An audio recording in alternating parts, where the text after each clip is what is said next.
तफसील में नहीं जाना चाहता। मुशरिकीन मक्का का इज्तिमा हुआ कि कौन है जो जाकर अल-इयाज़ु बिल्लाह रसूलुल्लाह का काम तमाम करे, ये हमारे बुतों की मुखालफत करता है। जवानी जोबन पर थी, जुर्रत पे नाज था। हजरत उमर ने यह काम अपने जिम्मे लिया, चले रसूलुल्लाह के दरवाजे की तरफ। आज अंदाज बड़ा अजीब है, जबी पे बल निगाह शोख और आस्ती है चढ़ी। जबी पे बल निगाह शोख और आस्ती है चढ़ी। खुदा खैर करे कातिल को इस्तराब है आज, आंखों से शोले हैं अदावत के। रास्ते में हुजूर का गुलाम पूछता है किधर का इरादा है?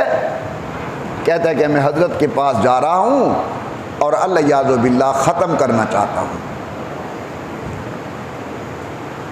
अल्लाह के नबी के गुलाम कहते हैं जिस कलमे तौहीद के सबब तू हुजूर को नऊज़ बिल्लाह कत्ल करना चाहता है, वो कलमा तो तेरी बहन पढ़ रही है, पहले घर की खबर लो। अमीर उमर घर आए तो बहन के घर से अल्लाह के कुरान की आवाज आ रही थी। दरवाजा खटखटाया, कौन? उमर। बहन दरवाजे पे आई, कैसे आना हुआ उमर? तेरे घर से कोई आवाज आ रही थी। फिर आई ने जवाब मर्दा हक गोइयो बेबाकी, अरे अल्लाह के शेरों को आती नहीं रोबाही। फरमाया हाँ, मैंने हुजूर अकरम का कलमा पढ़ लिया है और मैं अल्लाह के कुरान की तिलावत कर रही थी।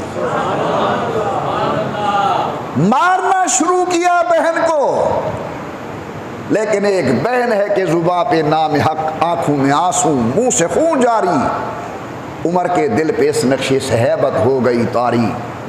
हैरान होकर कहते कि एक औरत साथ इतनी इस्तक़लाल के साथ खड़ी है, और याद रखे हमेशा जुल्म और जबर सबर के सामने सरनिगू होता है, हक के सामने बातिल दब जाता है।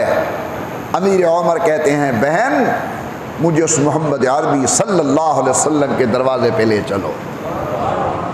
हजरत की खिदमत में आए, सहाबा किराम एक दूसरे से पूछते हैं कि आने दे या ना आने दे उमर को। रसूलुल्लाह के चचा हजरत हमजा मौजूद थे। क्या हुआ? ये अमीर उमर आ रहे हैं। फरमाया आने दो, अगर इरादा खैर का होगा तो मोहम्मद के अखलाक का इजहार करेंगे, और अगर इरादा गैर है तो तलवार भी उमर की होगी, गर्दन भी उमर की होगी।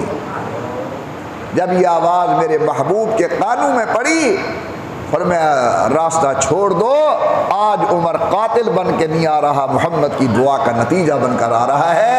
फारूक आज़म जब इमामुल अंबिया के पास हाजिर होते हैं तो इमामुल अंबिया उठ खड़े हुए। और मैंने एक रिवायत में पढ़ा है अमीर उमर सामने बैठे, रसूलुल्लाह ने बड़े प्यार से कपड़े से पकड़ा और यूं अपने गले से लगाया और कहते हैं कि उमर काहे की देर,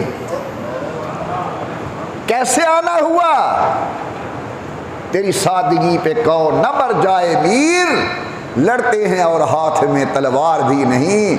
या रसूलल्लाह आया तो कत्ल के इरादे से था, लेकिन तेरे अखलाक ने मुझे कत्ल कर दिया है, मुझे कलमा पढ़ाओ। हुजूर ने फरमाया पढ़ो ला इलाहा इल्लल्लाह मुहम्मदुर रसूलुल्लाह।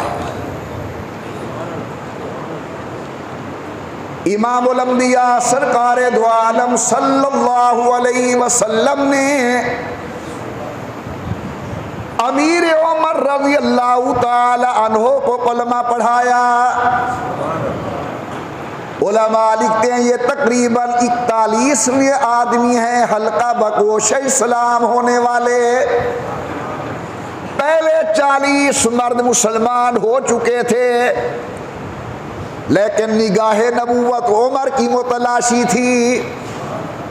आ गए आने वाले मेरे महबूब की खिदमत के अंदर अबू बकर ने तो पहले वहला के अंदर कलमा पढ़ लिया, जनाब सैयदना अली अल मुर्तज़ा ने कलमा पढ़ लिया, अमीर उस्मान चौथे आदमी है कलमा पढ़ लिया।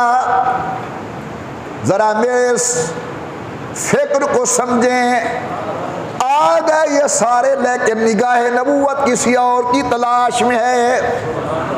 दुआ मांगते अल्लाहुम्मा अय्यदिल इस्लाम बिहदिल उमरैन। दुआ कबूल हुई, जनाब उमर हुजूर के दरवाजे पर आकर कलमा पढ़ते हैं। हदीस के अंदर बेशुमार फजाइल हैं जनाब उमर के। मेरे आका ने फरमाया लौ कान बादी नबियुन लकाना उमर।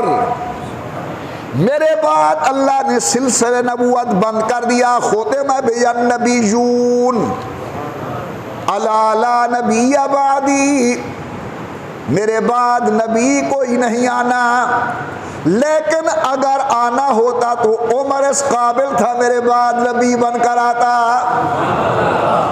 सैयदुल कौनैन इमामुल अंबिया ने फरमाया इन्नल्लाह जालल हक़ अला लिसान उमर व क़ल्बिही। अल्लाह ने अमीर उमर की जुबान पर, अमीर उमर के दिल पर हक को जारी फरमाया। सैयदुल कौनैन इमामुल अंबिया सरकार दो आलम के इरशाद राज जिस वक़्त में पढ़ रहा था बड़ी अजीब कैफियत थी। आप भी सुने, यकीनन ईमान को जिला मिलेगी।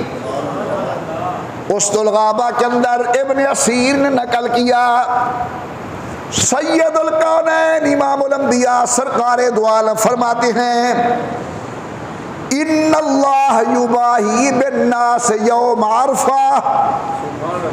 जब अरफात के मैदान के अंदर 9 ज़िलहज को दुनिया के कोने कोने से लोग पहुंचकर लब्बैक अल्लाहुम्मा लब्बैक के तराने गा रहे होते हैं। अल्लाह तबारक व तआला मैदान अरफात के अंदर 9वीं के दिन तवज्जो करना, अपने बंदू को देखकर बड़े खुश होते हैं, लेकिन अल्लाह की वो खुशी उमूमी होती है। लेकिन जब उमर ने कलमा पढ़ा, अल्लाह ने खुसूसी तौर पर खुशी का इजहार फरमाया।